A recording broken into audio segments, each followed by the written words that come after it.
ಚಿನ್ನಯ್ಯನ ಬುರುಡೆ ರಹಸ್ಯ ದಿನಕ್ಕೊಂದು ಸತ್ಯ ಬಯಲಾಗ್ತಾ ಇದೆ. ಜಯಂತ್ ಟಿ ಮನೆ ತಲಾಶ್ ವೇಳೆ ಸ್ಫೋಟಕ ಮಾಹಿತಿ ಬಹಿರಂಗ ಆಗಿದೆ. ಜಯಂತ್ ಮನೆ ಮೇಲಿರುವಂತ ಕೊಠಡಿಯಲ್ಲೂ ಕೂಡ ಎಸ್ಐಟಿ ಅಧಿಕಾರಿಗಳು ಮಹಜರ್ನ ಮಾಡಿದ್ದಾರೆ. ಈಗ ದಿನಕ್ಕೊಂದು ಕ್ಷಣಕ್ಕೊಂದು ಸ್ಫೋಟಕ ಮಾಹಿತಿಗಳು ಆಚೆ ಬರ್ತಾ ಇದೆ. ಜಯಂತ್ ಟಿ ಮನೆ ತಲಾಶ್ ವೇಳೆ ಸ್ಫೋಟಕ ಮಾಹಿತಿ ಹೊರಬಿದ್ದಿದೆ. ಜಯಂತ್ ಅವರ ಮನೆ ಮೇಲಿರುವಂಥ ಕೊಠಡಿಯಲ್ಲೂ ಕೂಡ ಎಸ್ಐಟಿ ಅಧಿಕಾರಿಗಳು ಮಹಜರ್ನ ಮಾಡಿದ್ದಾರೆ. ಅಪಾರ್ಟ್ಮೆಂಟ್ ಮೇಲಿರುವಂಥ ರೂಮ್ನಲ್ಲಿ ಇಡಲಾಗಿತ್ತು ಬುರುಡೆ ತಂದಲ್ಲ ಚೆನ್ನಯ್ಯ, ಅದು ಎಲ್ಲಿಂದ ತಂದಿದ್ದು ಅಂದರೆ ಅದನ್ನು ಇರಿಸಿದಂಥ ಜಾಗ ಜಯಂತ್ ಅವರ ಮನೆ ಮೇಲಿರುವಂಥ ರೂಮ್ನಲ್ಲಿ. ಹೆಚ್ಚಿನ ಮಾಹಿತಿ ನೀಡ್ತಾರೆ ನಮ್ಮ ಪ್ರತಿನಿಧಿ ಕಿರಣ್. ಈಗ ನೇರ ಸಂಪರ್ಕಕ್ಕೆ ಜಾಯಿನ್ ಆಗಿದ್ದಾರೆ. ಕಿರಣ್, ನೋಡಿ, ಬಗೆದಷ್ಟು ಬೇರೆ ಬೇರೆ ಆಯಾಮಗಳಲ್ಲಿ ಒಂದಷ್ಟು ಸ್ಫೋಟಕ ಮಾಹಿತಿಗಳು ಆಚೆ ಬರ್ತಾ ಇದೆ. ಇದರ ಒಂದು ಭಾಗ ಈಗಾಗಲೇ ಬೆಂಗಳೂರಿನ ಮಲ್ಲಸಂದ್ರದಲ್ಲಿ ಇರುವಂಥ ಜಯಂತ್ ಟಿ ಅವರ ನಿವಾಸದ ಬಳಿ ಆದಂಥ ಮಹಜರು. ಈಗ ಹೊಸ ವಿಚಾರ ಏನು ಅಂದರೆ, ಅವರ ಮನೆ ಮೇಲಿರುವಂಥ ರೂಮ್ನಲ್ಲೂ ಕೂಡ ಈ ಬುರುಡೆಯನ್ನು ತಂದಿಟ್ಟಿದ್ದ ಈ ವ್ಯಕ್ತಿ ಚಿನ್ನಯ್ಯ ಅನ್ನೋದು. ಹಾಗಾದರೆ ಈ ಬುರುಡೆ ಮೂಲ ಸ್ಥಳ ಯಾವುದು, ಬಂದಿದ್ಯಾವುದು?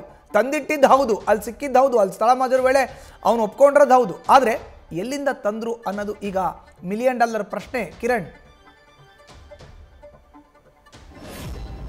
ಖಂಡಿತ ಮಧು, ಇದೊಂದು $1 ಮಿಲಿಯನ್ ಪ್ರಶ್ನೆ, ಮತ್ತೆ ತುಂಬಾ ಕುತೂಹಲಕಾರಿಯಾದ ಒಂದು ಪ್ರಶ್ನೆ ಕೂಡ. ಯಾಕಂದ್ರೆ ಈ ಬುರುಡೆ ಬಂದಿದ್ದೆಲ್ಲಿಂದ ಅಂತ, ಯಾಕೆ ಬುರುಡೆ ರಹಸ್ಯ ಇನ್ನೂವರೆಗೂ ಬಯಲಾಗಿಲ್ಲ. ಅಂದ್ರೆ ಹಂತ ಹಂತವಾಗಿ ಈ ರಹಸ್ಯ ಬಯಲಾಗ್ತಾ ಇದೆ. ಆದ್ರೆ ಎಲ್ಲಿಂದ ಬಂತು, ಮೂಲ ಎಲ್ಲಿ ಅಂತ ಇನ್ನೂ ಗೊತ್ತಾಗಿಲ್ಲ. ಯಾಕಂದ್ರೆ ಈ ದೂರುದಾರ ಚೆನ್ನಯ್ಯ ಏನಿದಾನೆ, ಬುರುಡೆಯನ್ನು ತಗೊಂಡು ಬಂದಿದ್ದು ಹೌದು, ಅದು ನಾನು ತಗೊಂಡ್ ಬಂದಿದ್ದಲ್ಲ, ನಂಗೆ ತಂದು ಕೊಟ್ಟಿದ್ದು ಅಂತ ಹೇಳಿದ್ದಾನೆ. ಅದು ಎಲ್ಲೆಲ್ಲಿ ಆ ಬುರುಡೆಯನ್ನು ಆತ ತಗೊಂಡು ಹೋಗಿದ್ದ ಆ ಒಂದು ಜಾಗಗಳಲ್ಲಿ ಈಗ ಮಹಜರು ನಡೆಸಲಾಗ್ತಾ ಇರುವಂತದ್ದು. 2 ದಿನಗಳ ಹಿಂದೆ ಬೆಂಗಳೂರಿನಲ್ಲಿ ಜಯಂತ್ ಅವರ ಮನೆಯಲ್ಲಿ ಈ ಪ್ರಕರಣಕ್ಕೆ ಸಂಬಂಧಿಸಿದೆ, ಬುರುಡೆ ಪ್ರಕರಣಕ್ಕೆ ಸಂಬಂಧಿಸಿದಂತೆ ಮಹಜರು ನಡೆಸಲಾಗಿತ್ತು.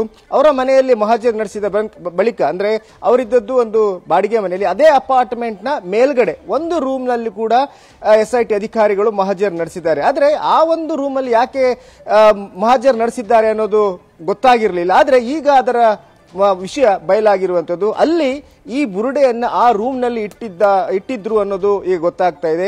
ಇದೇ ದೂರುದಾರ ಚೆನ್ನಯ್ಯ ಆ ವಿಷಯವನ್ನ ಎಸ್ಐಟಿ ಅವರಿಗೆ ಹೇಳಿದ್ದ. ಈ ಬುರುಡೆಯನ್ನ ಈ ಮನೆಯಲ್ಲೂ ಹೌದು, ಹಾಗೇನೆ ಮೇಲಿರೋ ಒಂದು ರೂಮ್ ಅಲ್ಲಿ ಕೂಡ ಇಡಲಾಗಿತ್ತು. ಅಲ್ಲಿಂದನೇ ನಂತರ ಈ ಬುರುಡೆಯನ್ನ ತಕೊಂಡು ಡೆಲ್ಲಿಗೂ ಕೂಡ ಹೋದ್ವಿ, ಡೆಲ್ಲಿಯ ಸುಪ್ರೀಂ ಕೋರ್ಟ್ಗೂ ಹೋದ್ವಿ. ಅದ ನಂತರ ಮತ್ತೆ ವಾಪಸ್ ಬಂದ್ಕೊಂಡು ಇದೇ ಮನೆಯಲ್ಲಿ ಇಟ್ಟು ಅದರ ನಂತರ ಧರ್ಮಸ್ಥಳ ಈ ಉಜಿರೆಗೆ ಬಂದಿದ್ದು ಅನ್ನೋದನ್ನ ಆತ ಹೇಳಿದ್ದಾನೆ. ಆದ್ರೆ ಈ ಬುರುಡೆ ಎಲ್ಲಿಂದ ತಂದಿದ್ದು ಅನ್ನೋದು ಮಾತ್ರ ಇನ್ನೂವರೆಗೆ ಗೊತ್ತಾಗಿಲ್ಲ. ಯಾಕಂದ್ರೆ ಆತ ಹೇಳಿರುವಂತದ್ದು ಜಯಂತ್ ಅವರ ಮನೆಯಲ್ಲಿ ಈ ಒಂದು ಬುರುಡೆ ಇತ್ತು, ಜಯಂತ್ ಅವರೇ ನನಗೆ ಕೊಟ್ಟಿದ್ದು ಅಂತ. ಆದ್ರೆ ಜಯಂತ್ ಈಗ ಈ ಬುರುಡೆ ಎಲ್ಲಿಂದ ತಂದಿದ್ದು ಅನ್ನೋದನ್ನ ಜಯಂತ್ ಹೇಳಬೇಕು. ಯಾಕಂದ್ರೆ ಈವರೆಗೂ ಜಯಂತ್ ಅವರಿಗೆ SIT ಅವರು ನೋಟಿಸ್ ಕೊಟ್ಟಿಲ್ಲ. ನೋಟಿಸ್ ಕೊಟ್ಟ ನಂತರ ಆ ಒಂದು ವಿಚಾರಣೆ ಆರಂಭವಾಗುತ್ತೆ. ಅದರ ನಂತರ ಈ ಒಂದು ಬುರುಡೆ ರಹಸ್ಯ ಉತ್ತರ ಸಿಗ್ಬೋದು ಅನ್ಕೊಂಡಿದೀವಿ. ನ್ಯೂಸ್ ಫಸ್ಟ್, ನಿರ್ಭೀತಿಯಿಂದ ನಿಮ್ಮ ಪರವಾಗಿ.